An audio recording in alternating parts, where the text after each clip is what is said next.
você, seja bem-vindo ao Ação Sustentável, um programa que tenta abordar as questões que estão aí mais atuais, né? A sustentabilidade vem sendo pauta de várias discussões, principalmente nesse momento em que a gente está falando de mudanças climáticas, de emissão de gases de efeito estufa, de regularidade ambiental, 11 anos de Código Florestal e a gente ainda está patinando para colocar ele em prática. E hoje eu vou falar sobre um assunto muito importante que todo produtor tem que prestar atenção, na verdade, porque pode ser aí uma oportunidade de diminuir custo de produção, é o que todo mundo quer, e também de melhorar a pegada de carbono. Nós vamos falar a respeito de fertilizantes com o Felipe Alves, ele é da Morro Verde, e a Morro Verde tem uma pretensão realmente bastante ousada. Bem-vindo, Felipe, tudo bem? Samanta, tudo bom? Prazer estar aqui com vocês hoje. Que bom, olha só. Quando a gente fala a respeito de fertilizantes aqui no Brasil, a gente tem um quadro macro, né? Que ficou aí muito mais evidente depois da guerra da Rússia com a Ucrânia, que revelou que nós temos uma dependência muito grande, acima de 80% do fertilizante que nós usamos no Brasil é importado. Quando começou a guerra, a gente importava da Bielorrússia, tivemos que correr lá para o Canadá para pedir, subiu o preço, aumentou o custo de produção.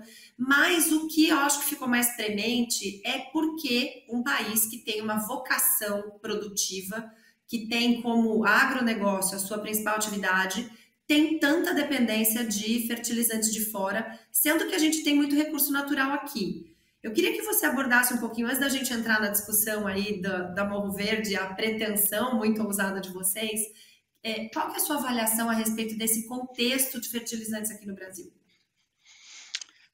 Bom, realmente, Samanta, né, o agro, não precisa nem dizer a importância que tem para a economia do Brasil, a pujança, um dos setores que carrega a economia, que leva o nosso país com tanto orgulho lá para fora e aqui para nós brasileiros, coloca comida na mesa de bilhão aí de pessoas mundo afora. Mas a gente tem que lembrar que um dos principais insumos para a produção rural, os fertilizantes, são 85% importados, né? Então a gente pensar que um terço do nosso PIB depende de 85% de um insumo que vem de fora para a questão de produtividade, de melhorar a maneira, melhorar a eficiência nas lavouras.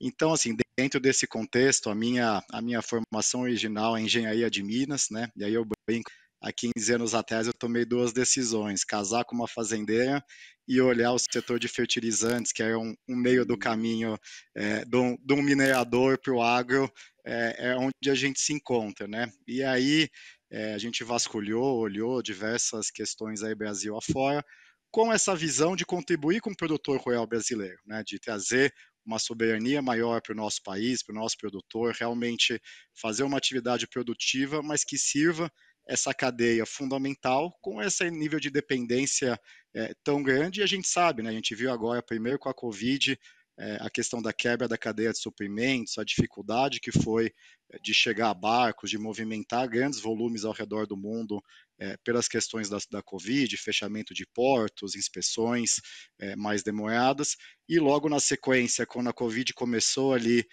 a sair a nuvem negra, a guerra Rússia e Ucrânia, aonde, se você juntar Rússia e Bielorrússia, correspondiam aí por mais de 25, 30% do nosso fertilizantes vinham de lá, né? Então, acho que 21 e 22 foram anos desafiadores para o produtor rural nesse contexto. E a Morro Verde, ser uma produtora de fertilizantes nacional, a gente começa a produzir fosfato em 2016, no município de Petápolis, em Minas Gerais. Hoje a gente está com uma unidade de calcário agrícola, estamos comissionando uma unidade de potássio, de magnésio, temos projetos de produção de amônia e ureia verde também, com esse objetivo de aumentar a nossa produção local aqui nacional, servir os produtores brasileiros e contribuir com essa diminuição de dependência dos fertilizantes importados que a gente tem. Não, excelente. Eu acho que foram várias boas decisões, casar com a fazendeira e entrar nesse ramo aí dos fertilizantes, sendo que tem um mercado gigante no Brasil, né?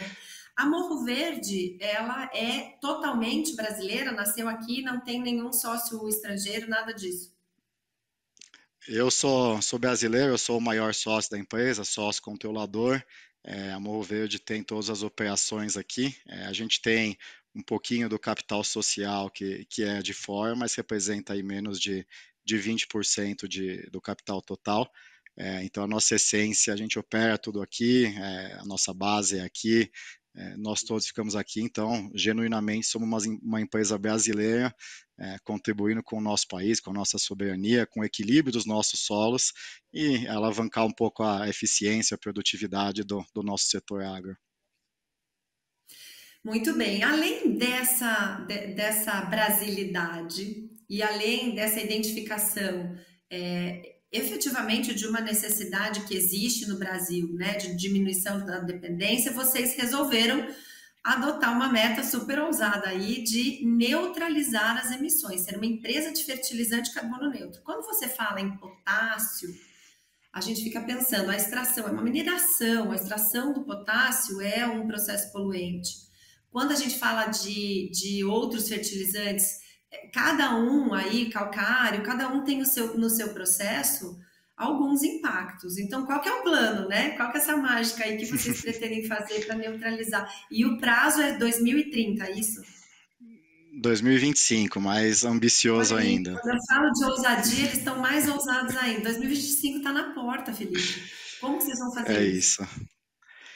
Na verdade, Samantha, isso não começou hoje, desde da origem da Morro Verde, a gente vem para quebrar paradigmas, desafiar alguns conceitos que parecem imutáveis, mas para a gente evoluir, para a gente andar para frente, muitas vezes a gente tem que quebrar algumas barreiras para construir algo novo, né? Então, desde a nossa essência, quando a gente começa a produzir em 2016 fosfato, a gente sempre objetivou ser uma empresa de fertilizantes sustentáveis, né? Então, todos os nossos produtos, eles têm essa pegada sustentável.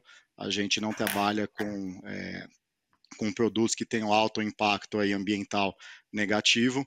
E ao longo desse tempo, ano passado, a gente comemorou a marca de 1 milhão de toneladas aí entregue ao mercado de fertilizantes, então foi algo bastante expressivo, né? E a gente tem várias iniciativas, então, desde do manejo do nosso plano, né, na extração do fosfato, buscando reduzir a pegada, a gente tem um programa bastante amplo com a prefeitura, com o Ministério Público, com produtores rurais da região, onde a gente refloresta, faz o replantio, reconstrói matas ciliares que tinham sido degradadas, tem a parte de preservação de floresta que a gente tem na APP, mas também outras florestas que a gente compra e conserva, biodigestores, e agora o Conselho de Administração recentemente a gente aprovou também o investimento numa planta de biogás para gerar o biometano, né?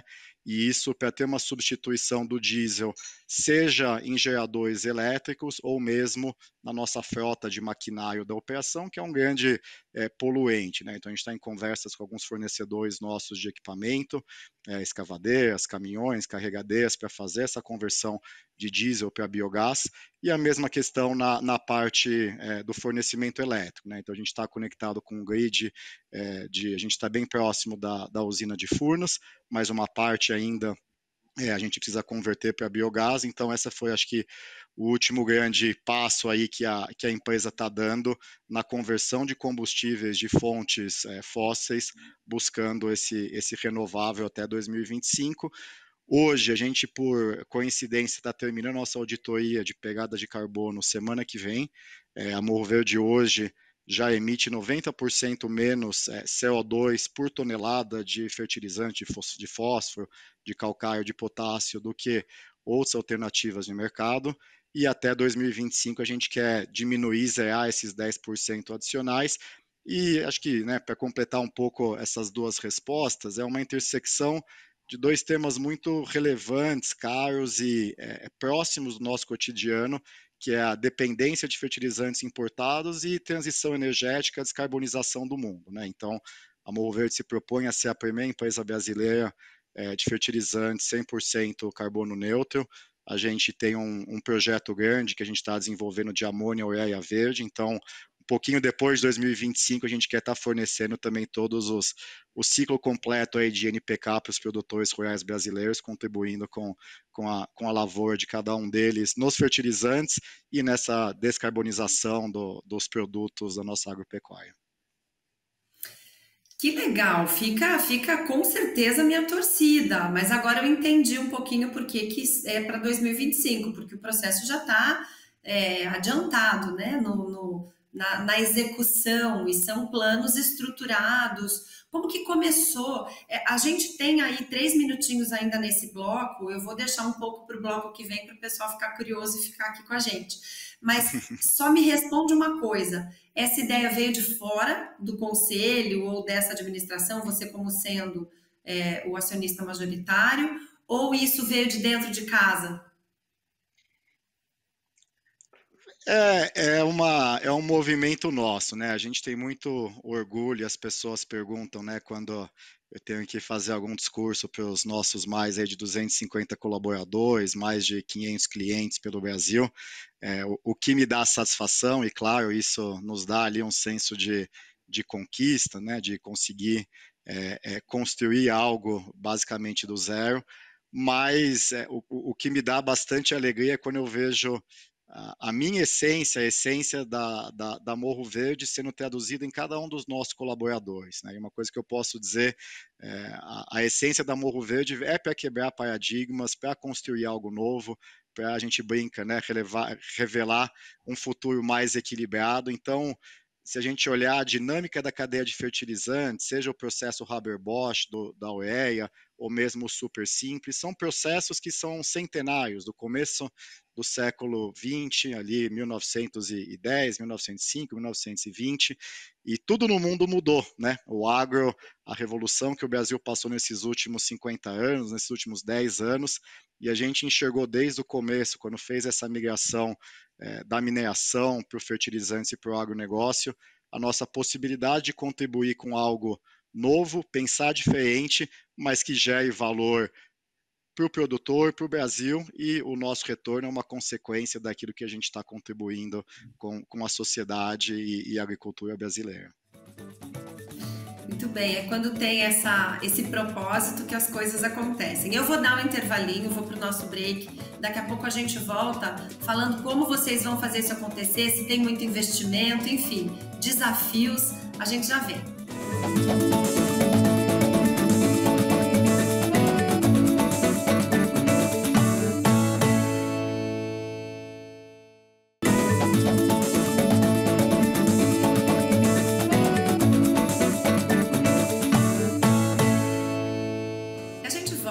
Sustentável, falando deste que é um tema que tem estado na pauta nos últimos, diria que 3 ou 4 anos aí, de discussão direta, que são os fertilizantes, a pegada de carbono, o impacto ambiental e principalmente a dependência que o Brasil tem de fertilizantes lá fora. Eu falo aqui hoje com o Felipe Alves, que é da Morro Verde, que me parece que nasceu já com DNA realmente diferenciado, né? Essa questão de envolver o time, Felipe, que a gente terminou o bloco, você estava contando, eu acho que é um grande segredo. Quando todo mundo se sente parte e quando existe um propósito claro, um objetivo para onde essa empresa está indo, onde vocês querem chegar, acho que faz muita diferença, porque isso acaba envolvendo e virando o propósito de cada um dos colaboradores. Parece que vocês estão sentindo isso por aí, né? Como eu comentei no primeiro bloco, né?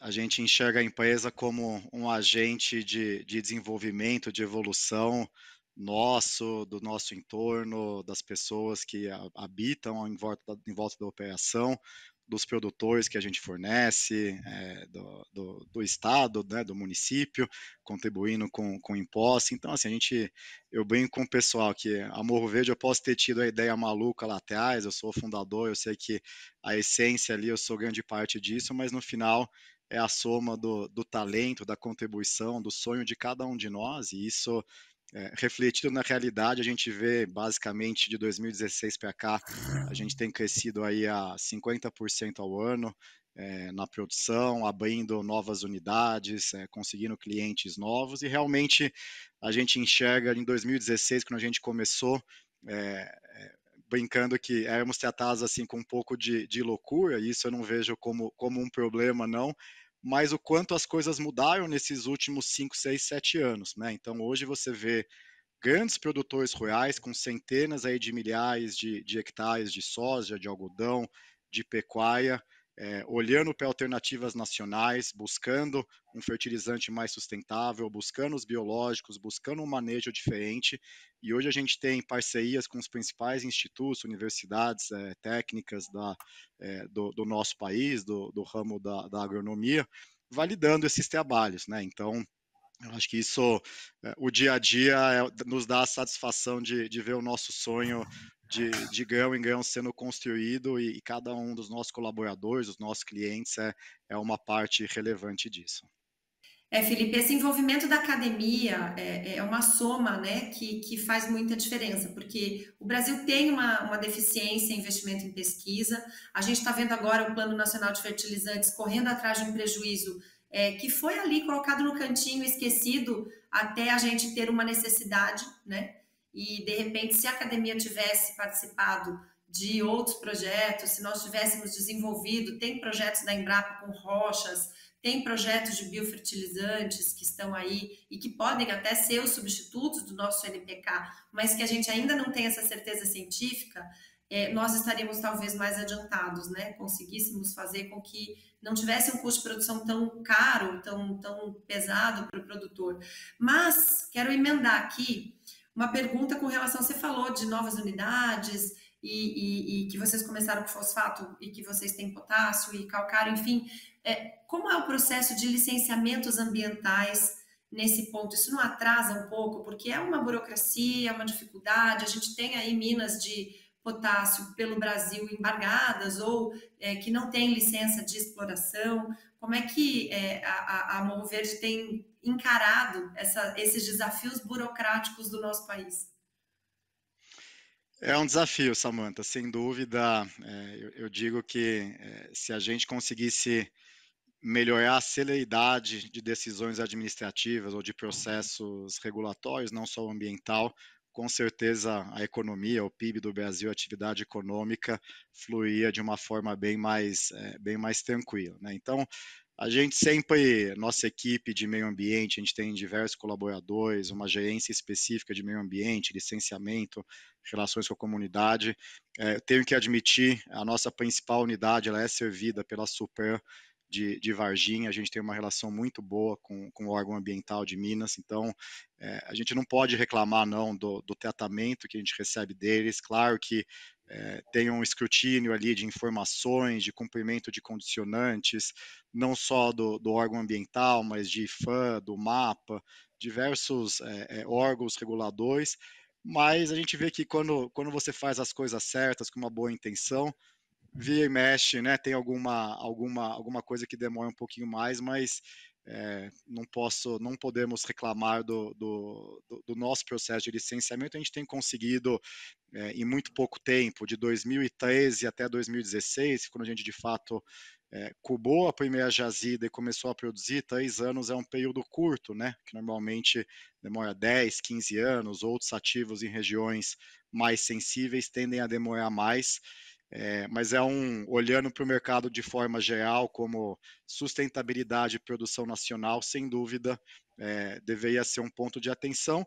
E tanto esse governo quanto o governo passado, através do Plano Nacional de Fertilizantes, eles vêm buscando endereçar isso, trazer na mesa o Ministério do Meio Ambiente, outros órgãos, para tentar destravar alguns projetos que são importantes para o Brasil, mas que fica um pouco uma guerra ideológica e no final quem sai perdendo não é a esquerda ou a direita, mas é o Brasil e somos todos brasileiros no fim das contas, né? Gente, falou tudo. Grava esse último pedacinho para a gente replicar, passar pelo WhatsApp, colocar no YouTube. Porque é isso, né? Chega de esquerda e direita, a gente precisa fazer o Brasil evoluir. Felipe, dentro desse contexto todo, como que vocês dividiram esses projetos? Porque quando você falou de recuperação de mata ciliar, de cuidado com o solo, desses projetos que estão todos divididos, produção de bioenergia, são diferentes ramos. Se a gente olha uma empresa produtora de fertilizante e a gente começa a olhar para um segmento que vai fazer recuperação de mata ciliar, um outro segmento que está desenvolvendo biodigestor. Vocês compartimentalizaram isso dentro da empresa? Vocês têm parceiros? Como que está funcionando esses projetos? Essa é uma coisa que nos fascina, né, da questão dos fertilizantes e a Morro Verde sendo uma produtora integrada, desde a mina, a indústria, a distribuição, comercialização. Então a gente vai desde o comecinho ali até o final. E a gente brinca que da porteira para dentro nós somos uma mina indústria e da porteira para fora uma empresa de fertilizantes 100% na cadeia do agro, né? Então é de fato uma dinâmica extremamente multidisciplinar. Você precisa ter profissionais qualificados em diversas áreas e na elaboração desses projetos isso também acaba acontecendo, né? Então a questão de recomposição de matas ou de gestão de florestas, a gente tem discutido algumas parcerias para conseguir de repente fazer até visitação, trilhas, né? Dar um pouco de vida a essas florestas preservadas. O projeto do Córrego do Prata, que é essa de recomposição de matas ciliares, a gente começou com uma parceria com uma empresa de fora, tiveram alguns pontos bons, mas não estava indo do jeito que a gente queria, a gente internalizou esse processo dentro da empresa, então a nossa gerência aí de assuntos do meio ambiente, relações de comunidade toca isso. A parte de biogás, a gente tem os parceiros externos, né, fornecedores de tecnologia, que vão implementar o projeto, que vão fazer a gestão da unidade, mas a elaboração, a integração disso com a nossa unidade industrial é feita dentro de casa, a nossa equipe de engenharia, de excelência operacional, de planejamento, então acaba tendo uma interface, alguns prestadores de fora, mas a essência ali mesmo é a nossa equipe que está construindo isso no dia a dia. Tá dentro de casa. E dentro disso tudo, né, que você já trouxe aí a questão da multidisciplinaridade, que eu acho que não tem mais como fugir, né? Aquela empresa focada em um só objetivo, ainda assim vai ter que ter profissionais, ainda mais agora nessa era do ESG, onde todo lucro tem que ter o seu fundamento em melhoria social, em melhoria do meio ambiente, na gestão corporativa transparente, enfim, não tem mais como fugir dessa multidisciplinaridade dentro da empresa. Qual que é o principal desafio para que vocês consigam? O que você acha que pode atrapalhar esse processo de neutralização de emissões da empresa ou até esse crescimento? Porque uma meta é você ser carbono neutro. Enquanto troca o pneu com o carro andando. Enquanto isso, você tem que dar lucro, você tem que crescer, você tem que ter uma valorização do seu produto. Qual que você acha que é a parte mais difícil disso tudo? Samantha, essa pergunta é o cerne das discussões internas que a gente tem aqui no nível, né, de gerência, diretoria e liderança. Realmente a transformação que o agro, que o setor, que o SG traz, a produção agrícola de uma forma diferente que a gente está passando, tem um desafio e 40, assim, quase 50% dos nossos clientes vêm do setor sucroenergético, então de pequenas usinas familiares até os maiores grupos multinacionais que todo mundo conhece, a gente vende bastante até por uma proximidade regional ali de Ribeirão Preto e todo aquele polo de cana, e a gente enxerga muito, quando a gente fala com a liderança das empresas num nível ali de diretoria, de CEO, uma preocupação com a questão da sustentabilidade, da neutralidade de carbono. A gente olha na outra ponta, a Europa, colocando metas extremamente agressivas até 2030, de intensidade de carbono por alimento. Então a gente vai chegar em algum momento no futuro, 2030, que para você vender carne para a Europa, você vender couro, que alguma marca de carro na Europa vai colocar no banco, soja, algodão, você vai ter que ter uma pegada de carbono, uma intensidade de carbono abaixo dos limites. Caso contrário, você vai ser taxado ou pior ainda, não conseguir vender naquele mercado. E isso está na visão, está no radar dos conselhos, das diretorias, mas a gente ainda enxerga um desafio dos nossos clientes passarem isso para o nível do dia a dia, né? Então, a gerência, a coordenação de manejo agrícola, de suprimentos, de logística, como integrar a vantagem intangível de uma produção de fertilizantes nacional, então uma usina que está em Ribeirão Preto, a 100 quilômetros da gente, como que você quantifica a vantagem de capital de giro, de diminuição ou completamente remoção de risco cambial, de potenciais desafios em porto, em logística, como quantificar isso e como colocar isso na decisão que o pessoal de suprimentos ou de manejo toma, né? E a mesma coisa vale para a questão da neutralidade de carbono. Como fazer que os tomadores de decisão no dia a dia, que fazem os nossos clientes rodar, seja uma usina, seja um grande produtor de soja, sejam indústrias de organomineral, que é um mercado que cresce demais, e aí só um parênteses, eu acho que esse mercado de organomineral, toda a fazenda ela já é matéria orgânica, produzindo proteína, produzindo grãos, produzindo café, e esse a gente enxerga sendo um mercado extremamente promissor para o Brasil, para conseguir diminuir essa dependência de importados. E voltando para a questão do carbono neutro. Então, de novo, a liderança das empresas já enxerga isso, enxerga vantagens, mas trazer isso para o dia a dia, a tomada de decisão de quem está operando, ainda tem um trabalho que precisa ser feito. A gente busca educar, fomentar, mostrar, quantificar, mas sem dúvida tem que se encontrar ali no meio da ponte, é um caminho duplo. Uma iniciativa do governo, isso não é de agora, já tem alguns anos, que é extremamente funcional, benéfica, é o RenovaBio, né? Então, eu diria que é o único mercado regulado de carbono que tem no Brasil, que as usinas de cana, por produzirem um combustível renovável, acabam tendo algum tipo de benefício ou de geração de CBIOS para compensação das distribuidoras que distribuem combustíveis fósseis. E, por exemplo, o nosso fosfato, quando uma usina deixa de comprar algum outro fertilizante, eu estou generalizando aqui, mas vamos pegar a média de mercado, que vem do Marrocos, que vem da China, que vem do Egito, e passa a comprar um fosfato Morro Verde, essa usina consegue até 2 créditos de CBIO, de cashback, de retorno, sobre aquilo que ela está comprando em fertilizantes por causa dessa descarbonização, né? Então, fazendo o ciclo completo, a liderança das usinas enxergam isso, mas ainda não tem uma capilaridade no dia a dia transacional. Quando você está discutindo ali com suprimentos ou manejo, a gente vê grandes avanços, mas ainda é uma área que precisa de uma visão mais multidisciplinar e holística na tomada de decisão do produtor e do consumidor em ambas as pontas, né? Com certeza, internalizar isso desde a pontinha até o final, né? Muito bacana. Gente, eu conversei aqui com o Felipe Alves, da Morro Verde, empresa de fertilizantes que quer e diz que será carbono neutro até 2025. Felipe, muito obrigada. Foi super enriquecedora a conversa, viu? Samantha, é um prazer, a gente agradece o canal AgroMais, o trabalho que vocês estão fazendo, divulgando as iniciativas que o Brasil tem, né? Às vezes a gente é bombardeado com más notícias e tragédias, então esse trabalho que vocês fazem de mostrar o Brasil que funciona, de mostrar o Brasil que dá certo, a gente agradece pela oportunidade e ficamos à disposição uma próxima vez, e para quem tiver dúvidas, consegue nos encontrar aí nas redes sociais, na internet. Maravilha, muito obrigada. Esse é o nosso desafio também, né? Fazer chegar toda essa informação lá na ponta. E para vocês que nos acompanharam no Ação Sustentável, semana que vem a gente volta. Um grande abraço e obrigada pela sua companhia.